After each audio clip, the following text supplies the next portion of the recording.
আখিরাতের জগতের জন্য, পরকাল জগতের জন্য আপনার আমাকে ইমানের পুঁজি থাকা দরকার, বলবেন কিনা? ইমানের পুঁজি ছাড়া, আমলের পুঁজি ছাড়া কবর আপনার আমাকে কোনো রেহাই দিবে না, মুক্তি দেবে না, ভালো ঠিক কিনা?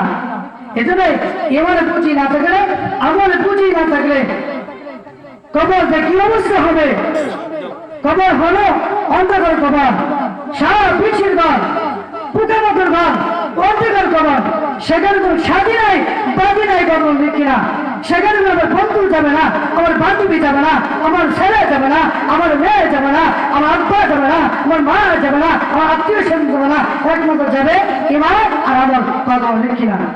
এজন্যই আজকে আমাদের দুনিয়ার বাহাদুরি, দুনিয়ার ক্ষমতা, গুনার পিছনে গুনা করতে মজা লাগে, গুনা করতে মজা লাগে। আজকে দুনিয়ার পিছনে পড়ে গেছি, দুনিয়ার পিছনে পড়েছি, আজকে আখিরাতকে ভুলে গেছি, আল্লাহকে ভুলে গেছি, রাসূলকে ভুলে গেছি, কবর কথা ভুলে গেছি, কথা ঠিক কিনা? এজন্য লা ইলাহা ইল্লাল্লাহ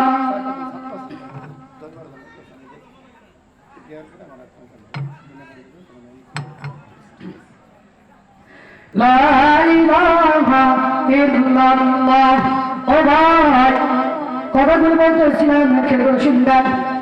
আল্লাহ তাআলা বলেন সূরাতুল বাকারা, আল্লাহ তাআলা বলেন কাইফা তাকুরুনা বিল্লাহি ওয়া কুনতুম আমওয়াতান ওয়াহইয়াকুম সুম্মা ইউমীতুকুম সুম্মা সুম্মা ইলাইহি তুরজাউন।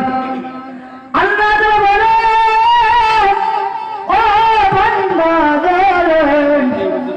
কেমন করে আল্লাহ তার সাথে বসে তারা, তোমরা কেমন করে আল্লাহ তার সাথে গুনাহ কাজ করা, নাফরমানি কাজ করা, কথা লিখে না। ও ভাইরা, যেই দিন আমরা কোনো জান ছিল না, প্রাণ ছিল না, কোনো হায়াত ছিল না, মৃত ছিলাম, কোনো জীবন ছিল না, আল্লাহ তাআলা আমাদেরকে মায়ের গর্ভে কোনো জীবন ছিল না, আল্লাহ তাআলা দুনিয়াতে পড়েছেন, জীবন দান করছেন, আবার তোমাদেরকে পুনরায় মৃত্যু করে দেন, কথা লিখে না। এবং পুনরায় আল্লাহ তাআলা গর্ভে তোমাদের কত রেখে দিচ্ছি কিনা? কোথায় যাবে বলা, কোথায় যাবে বলা, যাও কোনো জায়গা নয়। আপনি যদি এখানে আল্লাহ তাআলা বলেন এই দুনিয়াটা হলো পরীক্ষার হল, ইমানের পরীক্ষা, আমলের পরীক্ষা। যেই বান্দা, যে বান্দা ইমানটাকে পরীক্ষা গিয়ে থাকবে, ভালো থাকবে, আমার ভালো থাকবে। আল্লাহ তাআলা বলেন আল্লাযী খালাকাল মাউতা ওয়াল হায়াতা লিয়াবলুয়াকুম আইয়ুকুম আহসানু আমালা। আল্লাহ তাআলা বলেন আমি মৌত সৃষ্টি করেছি, হায়াত সৃষ্টি করেছি বান্দা বান্দাকে ইমানটাকে পরীক্ষা করার জন্য।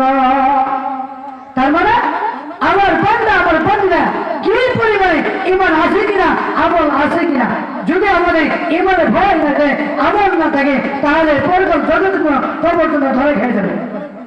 আল্লাহ তাআলা বলেন আফাহাসিবান্নামা খালাকনাকুম আবাসান ওয়া আন্নাকুম ইলাইনা লা তুরজাউন।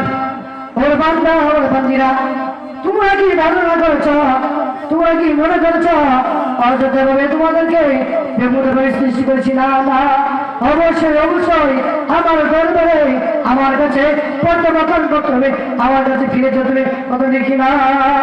তাহলে আমি আফগানিস্তানে থাকি, লন্ডনে থাকি, আমেরিকা থাকি, ইউরোপে থাকি, ইংল্যান্ডে থাকি, ইন্ডিয়াতে থাকি, ভারতে থাকি, আমেরিকা থাকি, যাই জায়গা থাকি না কেন, ভালো করে আপনার সাথে সাক্ষাৎ করবে লিখি না।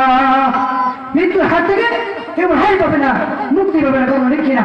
অবশ্যই নামাজ পড়ে বা না পড়ে, ইমান থাক বা না থাক, হিন্দু বলে মুসলমান সবাই ভালো ইমানটাকে সাক্ষাৎ করবে, বড় বড় আপনার সাথে সাক্ষাৎ করবে, পাপড়াই করবে, ধরবে, কোনো লিখি না। এই জন্য মৃত্যুর হাত থেকে কেউ রেহাই পায় নাই, মুক্তি পায় নাই।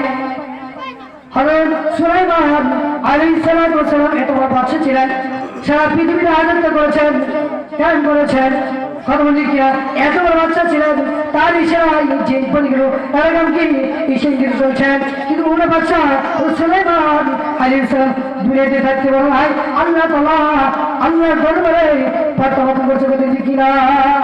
আজ আমরা নামাজ পড়ি না পড়ি, হিন্দু বলেন বৌদ্ধ বলেন, সবাই ধারে আল্লাহ তারপরে কি মনে মনে মৌটা আছে, যে একটা মৌটা আছে, যে একটা মৃত্যুটা আছে, যে একটা কষ্ট আছে, মৃত্যু থেকে কেউ রেহাই পাবে না। কথা ঠিক কিনা? এটাই মৃত্যুর জন্য সর্বকাল সমস্যা আমাদের ইমানের চেতনা, আমলের চেতনা মজবুত থেকে ইমানটাকে একদম কি পাঠানো করবে, ইমানটাকে মজবুত করবে। কথা ঠিক কিনা? যাতে সময় হ্যাঁ নামাজ পড়তে হবে, যে সমস্ত কথা বললাম ভালো করে কথা বললাম। আমি একজন ছোট মানুষ, এরকম কারণ নাই। আর যে সমস্ত কথাগুলো বলতেছিলাম এগুলো কোনো হাদিস থেকে কথা বলতে গেলে সময় লম্বা দরকার। আর যেহেতু একটু এলোমেলো হয়েছে, যার ফলে ভারতকে অন্যদিকে চলে গেছে। আল্লাহ আমাদের সবাইকে আমার জন্য দোয়া করবেন। আমি একজন ছোট মানুষ, আমার বাড়ি হচ্ছে এই যে হুদুটা আছে, হুদুরের পাশে দেওয়া থাকি। আমার বাড়ি হচ্ছে দুবছর একদম কাগজ ইউনিয়নে থাকি। আর আলহামদুলিল্লাহ সুখবর, যিনি মাহফিলের তৃতীয় বক্তা আল আমিন সাদি সাহেব খুব গুরুত্বপূর্ণ চাকরি পেশ করেন, খুব আলোচনা সুন্দর। আপনাদেরকে মন করে আলোচনা করবেন ইনশাল্লাহ। হ্যাঁ আমরা ইনশাল্লাহ যথাসময় ইনশাল্লাহ কি মাহফিলে উপস্থিত হব। আর এই আপনাদের পাশে জায়গাতে একটা আমাদের সাথে লেখা, এই লেখে আমাদের একজন শিক্ষক কোন দোয়া করবেন। যদি ইনশাল্লাহ আল্লাহ তাআলা হায়াতের জিন্দগি বেঁচে রাখে, আগে বছর বেঁচে রাখে, ইনশাল্লাহ আপনাদেরকে কোন হাদিস থেকে পান কি আলোচনা করবো ইনশাআল্লাহ। ওয়া কি দাওয়ানা আলহামদুলিল্লাহি রাব্বিল আলামিন।